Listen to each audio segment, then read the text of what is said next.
Story நேரம் Tamil வியூவர்ஸ்க்கு hi. ஃபிளரிஸ்ட் போனியோட 32வது எபிசோட்ல என்ன ஆக போகுது அப்படின்னு தான் இன்னைக்கு இந்த வீடியோல பார்க்க போறோம். எபிசோட் ஸ்டார்டிங்லயே வெய்ஃபா அவங்க அம்மாக்காக சாமி கும்பிடுறதுக்காக கோவிலுக்கு வந்திருக்கா. பக்கத்திலேயே சாங்க நிக்கிறான். அவனும் வேகமா வந்து பக்கத்துல மண்டி போட வெய்ஃபா திரும்பி பாக்குறா. இல்ல எல்லாரும் முன்னாடியும் டிராமா பண்றோம். அப்படி பார்க்கும்போது நான் உன் ஹஸ்பண்டா தானே இருக்கேன் உண்மையாவே. அதனாலதான் நானும் உங்க அம்மா கிட்ட ஆசீர்வாதம் வாங்கிக்கிறேன்னு சொல்ல மத்த எல்லாரும் ஏமாத்தலாம். இறந்து போய் சொர்க்கத்துல இருந்து பாக்குறவங்களை யாராவது ஏமாத்த முடியுமா? நீங்க இருந்து கிளம்பு அப்படின்னு சொல்லிட்டு சாங்க அங்க இருந்து வெய்ஃபா அனுப்பிடுறா. சாங்க உடனே சரி ஓகே நீ கொஞ்ச நேரம் உங்க அம்மா கிட்ட தனியா பேசிட்டு அப்படின்னு சொல்லிட்டு கையில கொஞ்சம் ஒயின் பாட்டில் வச்சிருக்கான். அத வெய்ஃபாட்ட கொடுத்துடுறான். இது நீயாச்சும் உங்க அம்மா வாச்சும் நான் போய் கொஞ்ச நேரம் காத்து வாங்கிட்டு வரேன் அப்படின்னு சொல்லிட்டு அங்க இருந்து கிளம்பி போறான். வெய்ஃபா பாக்குறா அம்மா அந்த பையன் பேரு சாங்க. எனதான் ஊருக்கெல்லாம் வந்துட்டு இவன் எனக்கு ஹஸ்பண்டா இருந்தா கூட அது போய் தான். ஆனா எனக்கு ஒரு நிஜமான ஃப்ரெண்டுமா ரொம்ப நல்ல பையன் அப்படின்னு அவங்க அம்மா கிட்ட இன்ட்ரோடியூஸ் பண்ணி வச்சிட்டு இருக்கா. அவ பாட்டுக்கு அவங்க அம்மா கூட உட்காந்து பேசிக்கிட்டே குடிக்க ஆரம்பிக்கிறா. கொஞ்ச தூரத்துல சாங்க வெளியே நின்று வேடிக்கை பார்த்துட்டு இருக்கான். வெய்ஃபாவே அப்படியே ஒரு பக்கம் பார்த்துட்டு அமைதியா நிலாவை பார்த்துட்டு அவளுக்காக வெயிட் பண்ணிட்டு நிக்கிறான். ரொம்ப நேரம் ஆயிடுது. இன்னும் வெய்ஃபா குடிச்சிட்டு உள்ளேயே உட்காந்துட்டு இருக்கா. சரிம்மா இப்ப நான் வந்து ஒரு பாதையில போயிட்டு இருக்கேன். இப்ப என்ன நம்பி நிறைய பேர் இருக்காங்க. நான் ஜஸ்ட் உன் பொண்ணு மட்டும் கிடையாது. எனக்குன்னு ஒரு பெரிய பொறுப்பே இருக்கு. அதனால நீ என்னை பத்தி கவலைப்பட வேண்டாம். நீ நிம்மதியா இருக்கலாம். என் கடை கூட நல்லாதான் போயிட்டு இருக்கு. நான் சுதந்திரமா இருக்கேன் அப்படின்னு சொல்லிட்டு எந்திரிச்சு பின்னாடி போக ட்ரை பண்றா. ஆனா போதையில தடுமாறி விழ போயிடுறா. சாங்க அங்க வரான். அவளை டக்குன்னு புடிச்சிடுறான். அப்படியே அவளை தூக்கிட்டு அங்க வந்து நடுராத்திரியில ரோட்ல நடந்து போயிட்டு இருக்கான். யார் அது நடுராத்திரியில நடக்குதுன்னு காவலர்கள் கொஞ்சம் பேர் வராங்க. சாங்க பாக்குறான். அமைதியா பேசுங்க. என் பொண்டாட்டியோட நான் நடுராத்திரியில நடக்க கூட கூடாதா? போய் அந்த பக்கம் வேலையை பாருங்கன்னு சொல்ல சாரி சார் நீங்கன்னு தெரியாம வந்துட்டோம். அங்க இருக்கிற ஆளுங்க எல்லாம் கிளம்பி போயிட்டு இருக்காங்க. சாங் நடந்து போயிட்டு இருக்கும் போதே வெய்ஃபா இது யார் வந்தது யார் பேசுனது அப்படின்னு கேட்டுட்டு அம்மா நீ யாருன்னு கேக்குறா. சாங்க உடனே என்னோட பேர் சாங்கன்னு சொல்ல ஓ சாங்கா எனக்கு அவனை நல்லாவே தெரியும். இப்ப பாரு சிரிச்சுட்டே இருப்பான். அதனால மத்தவங்க எல்லாம் இவனுக்குள்ள கண்டிப்பா ஏதோ ஒரு கண்டிப்பா கெட்ட சக்தி இருக்குன்னு சொல்லுவாங்க. ஆனா நான் என்ன தெரியுமா சொல்லுவேன், அவனுக்குள்ள ரொம்ப நல்ல மனுஷன் ஒருத்தர் இருக்கான். ஆனா அவனை வெளியே காட்டிக்க முடியாத ஏதோ கஷ்டம் அவனுக்கு இருக்கு. உனக்கு ஒண்ணு தெரியுமா அவன் என்னோட ஹஸ்பண்ட் அப்படின்னு வெய்ஃபா சொல்லிடுறா. சாங் ஒரு செகண்ட் ஷாக் ஆயிட்டு பாத்துட்டு இருக்க. வெய்ஃபா இன்ச்சு சீக்ரெட் ஒன்னு சொல்லவா ஃபேக் ஹஸ்பண்ட்னு சொல்லிட்டு கெக்க பிக்கேன்னு சிரிக்கிறா. சாங் சிரிச்சுட்டே அவளை அங்க இருந்து கூட்டு போயிட்டு இருக்கான். வீட்டுக்கு போனதும் கீழே இறக்கி விடலாம் அப்படின்னு ட்ரை பண்ண வெய்ஃபா பொத்துன்னு சாங்க மேலேயே விழுந்துடுறா. ரெண்டு பேரும் நல்லா நடு ராத்திரில தோட்டத்துல படுத்துக்கு இருக்கிறாங்க. சாங்க ஐயோ கீழே விழுந்ததுல இடுப்பு வேற வலிக்குதே அப்படின்னு புலம்பிட்டே படுத்திருக்கான். அடுத்த நாள் காலை ஆகுது. வெய்ஃபா பாக்குறா ஓவரா குடிச்சிருக்க கூடாது. எனக்கு உடம்பே ஒரு மாதிரி முடியாத மாதிரி இருக்கு அப்படின்னு சொல்லிட்டு அப்பயும் அங்க இருக்கிறவங்களுக்கு செடியை எவ்வளவு ஆழத்துல புதைச்சு வைக்கணும், எப்படி வச்சா எந்த செடி நல்லா வளரும் அப்படின்னு ஒவ்வொன்றுக்கும் கிளாஸ் எடுக்க ஆரம்பிக்கிறா. அப்பயே அவளுக்கு ஒரு மாதிரி கலக்கமா இருக்கு. ஆனா அதுக்குள்ள அங்க வேலை செய்யறவங்க வந்து ஒரு சின்ன பையன் வந்தாமா. அந்த பையன் வந்து உங்ககிட்ட இதை கொடுக்க சொல்லிட்டு போனா அப்படின்னு சொல்ல யாரும் ஸ்வீட் கொடுத்திருக்காங்க சாப்பிடுங்க அப்படின்னு சொல்லிட்டு வெய்ஃபா சொல்றா. நீ முதல்ல சாப்பிடுமா அப்படின்னு அந்த ஸ்வீட் எடுத்து அந்த லேடி வெய்ஃபாக்கு கொடுத்துடுறாங்க. இதை சாப்பிட்டதுமே இது ஷெங்கிக்கு பிடிச்ச ஸ்வீட் ஆச்சு அப்படின்னு வெய்ஃபாக்கு தோணுது. இது கொடுத்தது யாரு தோ வந்துடுற அப்படின்னு வெய்ஃபா அங்க இருந்து கிளம்பி போறா. மழை வேற கொட்ட ஆரம்பிக்குது. அப்படியே தேடிக்கிட்டே போயிட்டு இருக்கா. பார்த்தா அந்த இடத்துல லீலாங் உட்கார்ந்து இருக்கான். லீலாங் யாருன்னு பார்த்தா நம்ம ஷெங்கி இருக்கால அவளோட சொந்த தம்பி ஒருத்தன் பாச காட்டுவானே அந்த பையன் தான். ஷெங்கியோட பெயிண்டிங்க கையில வச்சுட்டு உட்கார்ந்துட்டு இருக்கான். வெய்ஃபா ஏற்கனவே பெயிண்டிங்கோட போயிடுறா. ஷெங்கி அவ தம்பியோட இருக்க மாதிரி ஒரு பெயிண்டிங் வரைஞ்சிருந்தால அந்த பெயிண்டிங்க நீங்களா அப்படின்னு சொல்லிட்டு வெய்ஃபாவை பார்த்துட்டு லீலாங்க இருக்கான்ல அவன் ஷாக் ஆயிட்டு இருக்கான். வெய்ஃபா வா வீட்டுக்கு அப்படின்னு கூட்டு போறா. ரொம்ப உனக்கு உடம்பு முடியாம இருக்கு. வீட்டுக்கு போறதுக்குள்ள மயங்கி விழுந்துடுறான். சூச்சு ட்ரீட்மெண்ட் பாக்குறா. பார்த்துட்டு ரொம்ப காஸ்ட்லியான மருந்து கொடுத்தாதான் அந்த பையனை சரி பண்ண முடியும். ரொம்ப உடம்பு முடியலன்னு சொல்ல வெய்ஃபா பாக்குறா. சரி ஓகே இந்த பையன் வந்து ஒரு ஷெங்கிக்கு இருந்த ஒரே ஒரு உறவு. இப்ப இந்த பையன் தேடி வந்திருக்கான் அப்படிங்கும் போதே நம்ம தெரிஞ்சுக்கணும் இந்த பையனோட அண்ணன் அவனை துரத்தி விட்டுருக்கான் சொத்தெல்லாம் புடுங்கிட்டு. அதுவும் இல்லாம இதுக்கு ஆசை இல்லாத நிலைமையில கூட நம்மள பார்க்க வரும்போது ஸ்வீட் வாங்கிட்டு வந்துட்டு இருக்கான். இவனுக்கு நல்ல காஸ்ட்லி மருந்தா கொடுங்க. ஆனா வெளியே பார்க்கும்போது அது சாதா மருந்து மாதிரி பேர் எழுதி வச்சிரு. அப்பதான் அவன் வருத்தப்படாம ட்ரீட்மெண்ட்டை வாங்கிக்குவான்னு சொல்ல சரி ஓகே அப்படின்னு சூச்சு சொல்லிடுறா. அடுத்து கொஞ்ச நாள் ஆகுது. ஏஞ்சிடுறா லீலாங். என்னை காப்பாத்துறதுக்கு ரொம்ப தேங்க்ஸ். நான் இங்க இருந்து கிளம்புறேன் போயிட்டு வரேன் அப்படின்னு சொல்ல இப்போ நீ இந்த குடும்பத்துல ஒருத்தனா மாறிட்ட. நீங்க எப்ப வேணா இங்க வரலாம். அதுவும் இல்லாம நீ இங்கே தங்கி கூட இருக்கலாம். முதல்ல வெளியே போய் கொஞ்சம் சாப்பிட்டு வரலாம் அப்படின்னு வெய்ஃபா கூட்டு போறா. உங்க அக்காக்கு இங்க இந்த சாப்பாடு தான் பிடிக்கும் அதுதான் பிடிக்கும் அப்படின்னு பழைய கதையெல்லாம் சொல்ல என் அக்காவை பத்தின கதையெல்லாம் சொல்றதுக்கு ரொம்ப தேங்க்ஸ் அப்படின்னு லீலாங் சொல்லிக்கிட்டு இருக்கான். பாவம் அவ வாழ்க்கை ஃபுல்லா கஷ்டப்பட்டுட்டா. ஆனா உன் மேல மட்டும் என்னைக்குமே பாசம் குறைஞ்சதே கிடையாது.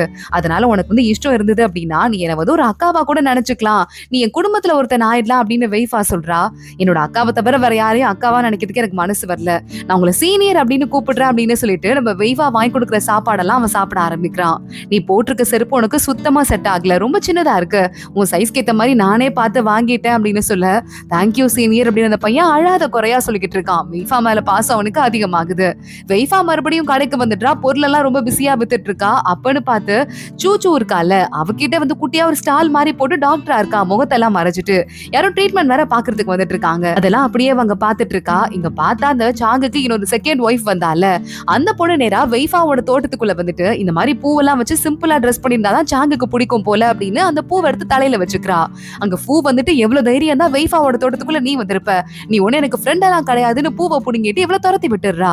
என்கிட்ட எவ்வளவு மோசமா நடந்துக்கிட்டா, நம்மள பழி வாங்காம விட மாட்டேன்னு அந்த செகண்ட் ஒய்ஃப் சொல்லிக்கிட்டு இருக்கா. இங்க வெய்ஃபாக்கு ரொம்ப உடம்பு முடியாத மாதிரி இருக்கு. பக்கத்துல வேலை பாக்குற பையனை கூப்பிட்டு நான் கொஞ்ச நேரம் போய் ரெஸ்ட் எடுத்துட்டு வரேன், எனக்கு உடம்பு சரியில்லைன்னு அங்க இருந்து கிளம்ப ஆரம்பிக்கிறா. ஆனா அதுக்குள்ள சூச்சு கிட்ட பிரச்சனை நடக்க ஆரம்பிச்சிருது. வந்த பேஷண்ட் ஒருத்தங்க நீ எப்படி சொல்லலாம், எங்களுக்கு கண்டிப்பா குழந்தை பிறக்கும் அப்படின்னு கத்த ஆரம்பிக்கிறாங்க. வெய்ஃபா போயிடுறா. இல்லங்க, ஒரு டாக்டர் சொன்னதே உண்மையா இருக்குமா, குழந்தை பிறக்காதுன்னு உங்க சொன்னா நீங்க வேற யாரையாவது போய் பாருங்க அப்படின்னு சொல்ல உடனே அந்த லேடி அங்க இருந்து ஹஸ்பண்டோட கிளம்பி போயிடுறா. சூச்சு சொல்றா, நிஜமாவே உங்களுக்கு குழந்தை பிறக்கிறதுக்கு வாய்ப்பே இல்லைன்னு சொல்ல இருந்துட்டு போகுது, அவங்களுக்கே இதை தெரியும், ஆனா அவங்க மனசுல ஏத்துக்க முடியாம இருக்கு, அவ்வளவுதான், விட பாத்துக்கலாம் அப்படின்னு சொல்ல என்னால நல்ல டாக்டரா ஆகவே முடியாது போல, எனக்கு இந்த மாதிரி மறைச்செல்லாம் பேச தெரியாது, நான் ஒரு டாக்டர், உண்மையை மட்டும் தான் பேசுவேன்னு சொல்ல வெய்ஃபா பாக்குறா. விடு, நான் உனக்கு யாரையாவது அசிஸ்ட் பண்றதுக்கு வைக்கிறேன், அவங்க உனக்கு ஹெல்ப் பண்ணுவாங்க எப்படி பேசுறதுன்னு சொல்லிட்டு வெய்ஃபா சொல்லிக்கிட்டு இருக்கா. அப்பன்னு பார்த்து தோட்டத்துல ரெண்டு முக்கியமான ஆளுங்க அடிச்சுக்கிறாங்க அப்படின்னு சொல்லிட்டு தோட்டத்துல வேலை பாக்குற ரெண்டு டீம் இருக்கும், அந்த டீமோட ஹெட்ஸ் அடிச்சுக்கிறாங்கன்னு வேலைக்கார லேடி வந்து சொல்ல, இன்னும் என்னதான் பண்றது, எல்லாமே எனக்கு பிரச்சனை பண்றாங்க அப்படின்னு வெய்ஃபா உடம்பு முடியாமலே எந்திரிக்க அதுக்கும் மேல முடியல, பொத்துன்னு மயங்கி விழுந்துடுறா. வெய்ஃபா கண்ணு முடிச்சு பாக்குறா. சாங்க பக்கத்துலயே கையை பிடிச்சிட்டு உட்கார்ந்துட்டு இருக்கான். ஃபோ வேற நின்னுட்டு இருக்கா. என்னடி ஆச்சு, ரொம்ப உடம்பு முடியலன்னா சொல்ல வேண்டியதானே, ஹெவி ஃபீவர் ஆயிருந்திருக்கு, நல்ல வேலை நீ வந்து தோட்டத்துல இருக்கும் போது தான் விழுந்த, பக்கத்துல ஆளுங்க இருந்தாங்கன்னு சொல்லிட்டு ஃபோ சொல்ல ஆரம்பிக்கிறா. சாங்கு பாக்குறான். நீ போயிட்டு சூச்சுவை கூட்டிட்டு வான்னு சொல்ல இப்பவே போறேன்னு ஃபோ அங்க இருந்து கிளம்பிடுறா. வெய்ஃபா பாக்குறா. சாங்கு கையை பிடிச்சிட்டு உட்கார்ந்துட்டு இருக்கான். அது வந்து அப்படின்னு சொல்லிட்டு அவன் இழுத்து அடிச்சிட்டு இருக்க. வெய்ஃபா ஏஞ்சிடுறா. இல்ல, நான் வந்து ஹஸ்பண்டுங்கிற பேர்ல இங்க வரலனா மத்தவங்க எல்லாம் தப்பா எடுத்துப்பாங்கல்ல, அதான் வந்தேன்னு சொல்ல சரி சரி பரவாயில்லன்னு வெய்ஃபா சொல்றா. அதுக்குள்ள அங்க லீலாங் வந்துடுறான். சீனியர், நான் வந்துட்டு உங்களுக்கு சாப்பாடு எடுத்துட்டு வந்துட்டு இருக்கேன் அப்படின்னு உள்ள வரான். சாங்க பாக்குறான். வெய்ஃபா உன தம்பி மாதிரி பாக்குறாங்கிறதால நீ என்ன மாமானே கூப்பிடலான்னு சொல்ல, ஓ நீங்களா சார், உங்களை நான் சார்னே கூப்பிடுறேன், இவங்களே எனக்கு சொந்த அக்கா இல்லங்கும் போது நீங்க மட்டும் எனக்கு எப்படி மாமாவாக முடியும் அப்படின்னு கொஞ்சம் கூட சாங்க கண்டுக்காம, சீனியர் ஆக்காட்டுங்க நான் ஊட்டி விடுறேன் அப்படின்னு சாப்பாடு எடுத்து பக்கத்துல போயிடுறான். சாங்கு வேகமா இல்ல இல்ல நான் தான் ஹஸ்பண்ட், நான் இருக்கேன்ல, நான் பாத்துக்கிறேன் அப்படின்னு அவன் ஊட்டி விடுறதுக்கு ட்ரை பண்ண வெய்ஃபா பாக்குறா. இல்ல எனக்கு ஃபீவர் தான் அடிக்குது, மத்தபடி எனக்கு எந்த பிரச்சனையும் இல்ல, நானே சாப்பிட்டுக்கிறேன் அப்படின்னு சாப்பாடை வாங்கிடுறா. சாங்குக்கும் இந்த லீலாங்குக்கும் நடுவுல ஒரு பெரிய போட்டியே நடந்துட்டு இருக்கு. லீலாங் நான் போய் மருந்து எடுத்துட்டு வரேன் அப்படின்னு அங்க இருந்து கிளம்பி வெளியே போக, என்ன ஆச்சு, எதுக்காக அந்த பையன் ஒரு மாதிரி மிரட்டி அனுப்புன மாதிரி இருந்ததுன்னு கேட்க, அப்புறத்துக்கு அவன் உட்கார்ந்தே இருக்கான். கிளம்பி போக வேண்டியதானே அப்படின்னு சாங்கு சொல்லிக்கிட்டு இருக்கான். வெய்ஃபா நான் முதல்ல சாப்பிடுறேன் அமைதியா சாப்பிட்டுட்டு இருக்கா.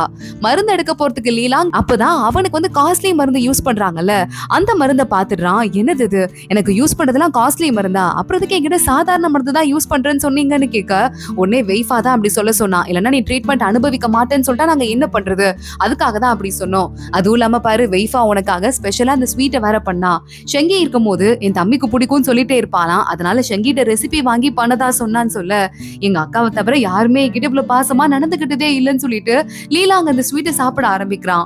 சூப்பரா இருக்குன்னு சொல்லிட்டு பூ பாக்குறா. அவ்வளவா நல்லா இருக்குன்னு அவ ஒரு பாய் எடுத்து வச்சுட்டு, கருமம் கேவலமா இருக்கு, உனக்குலாம் மனசாட்சியே இல்லையாடா அப்படின்னு கேட்க, சிரிச்சுக்கிட்டே அதெல்லாம் கண்டுக்காம லீலாங் பாட்டுக்கு அமைதியா பாசம் மட்டும் தான் தெரியுதுன்னு சாப்பிட்டுட்டு இருக்கான்.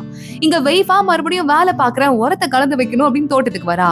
சாங்கு பாக்குறான். உனக்கு உடம்பு சரியில்லை, நானாவது பண்றேன், நீ எந்த வேலையும் பண்ண கூடாதுன்னு சொல்ல, வேணா என்ன பத்தி தொட்டு பாருங்க நெத்திய, ஃபீவரே இல்ல கம்மி ஆயிடுச்சுன்னு சொல்ல, இருந்தாலும் ஃபீவர் வந்துச்சுல்ல, நீ ரெஸ்ட் எடுக்கணும், அமைதியா இரு, உன்ட்ட எவ்வளவு பேர் வேலை பாக்குறாங்க, இந்த வேலையை கூட நீதான் பாக்கணுமான்னு சாங்க திட்டும் போதே யாரோ வர சத்தம் கேக்குது. வாங்க வாங்க வேலை பாக்குறவங்க வராங்கன்னு வெய்ஃபா சாங்க கூட்டு போய் ஒளிஞ்சுக்கிறா. பார்த்தா ரெண்டு டீம் லீடர்ஸ் கால சண்டை போட்டுக்கிட்டாங்கல்ல, அவங்கதான் வந்திருக்காங்க, மறுபடியும் மீட் பண்றாங்க. இப்ப மறுபடியும் சண்டை போட்டா நான் நடுவுல போணுமா வேணாமா அப்படின்னு நம்ம வெய்ஃபா கேட்க, சாங்க வேணும்னே நெத்திய தொட்டு பாக்குறான். என்ன ஆச்சுன்னு வெய்ஃபா கேக்குறா. இல்ல ஒரு வண்டு இருந்துச்சுன்னு சொல்லிட்டு சாங்க போய் சொல்லி சமாளிக்கிறான். ஆனா வர அந்த ரெண்டு டீம் லீடரும், நம்மளால இன்னைக்கு மேடம்க்கு உடம்பு முடியாம போயிடுச்சு, அப்படிலாம் ஆகக்கூடாது, ரொம்ப நல்லவங்க, நம்ம இனிமே ஒரே டீமா சேர்ந்து வேலை பார்க்கலாம், எதுவா இருந்தாலும் பேசி தீர்த்துக்கலாம்னு சொல்ல, ஒன்னால அவங்க ரெண்டு பேரும் சேர்ந்துட்டாங்க பாரு அப்படின்னு சாங்கு சொல்றான். வெய்ஃபா ஆமால நல்ல டீம் அப்படின்னு சிரிக்க ஆரம்பிக்கிறா. டைம் அப்படியே ஓட ஆரம்பிக்குது. எம்ப்ராய்டரி சூப்பரா வர ஆரம்பிக்குது. அந்த புது தோட்டத்துல பெரிய என்டர்டைன்மெண்ட்க்கு என்னெல்லாம் பண்ணுமோ எல்லாமே பக்காவா பிராக்டிஸ் ஆக ஆரம்பிக்குது. பனிக்காலம் வருது, பனிக்காலம் மறுபடியும் முடியுது. கரெக்டா பனிக்காலம் முடிகிற நேரத்துல அங்க ஒரு ஃபங்க்ஷன் செலிப்ரேட் பண்றாங்க. ஃபேமிலியா நம்ம வெய்ஃபா சாங்கு ஃபூ அப்படின்னு எல்லாரும் சேர்ந்து செலிப்ரேட் பண்ணிட்டு இருக்கும் போது அங்க இந்த பொண்ணு செகண்ட் வைஃப் வந்துடுறா. நம்மள மட்டும் சேர்த்துக்கவே மாட்டிக்கிறாங்களே நான் வேட்டி பார்த்துட்டு இருக்க வைஃபா நேரா போயிட்டு அவளுக்கும் சாப்பாடை ஊட்டி விட்டு அவளை கூட்டு வந்து ஜாலியா டைம் ஸ்பெண்ட் பண்ண ஆரம்பிக்கிறா. இங்க அந்த வைஃபாவோட தோட்டத்தை முறைப்படி ஓபன் பண்ணிடுறாங்க. ரொம்ப கிராண்ட் ஓபனிங்கா இருக்கு. எக்கச்சக்க கூட்டம் வர ஆரம்பிக்குது. ரொம்ப ஃபன்னா அந்த இடம் போயிட்டே இருக்கு. இது மாதிரி எல்லாமே சக்சஸ்ஃபுல்லா போயிட்டு இருக்கு வைஃபாக்கு. வைஃபா யோசிக்கிறா, அம்மா யூலு ஷெங்கி 3 பேரும் சொர்க்கத்துல இருந்து பார்த்து தானே இருக்கீங்க, நான் நல்ல பாதையில தானே போயிட்டு இருக்கேன் அப்படின்னு கேட்டுட்டு இருக்கா. அதோட தான் இந்த எபிசோட் முடியுது. சீசன் 1 இதோட முடிஞ்சு சீசன் 2 அடுத்த எபிசோட்ல இருந்து ஸ்டார்ட் ஆக போகுது. ஒரே ஸ்டோரி தாங்கிறதால நம்ம தொடர்ந்து அடுத்தடுத்த எபிசோடா பார்க்கலாம்.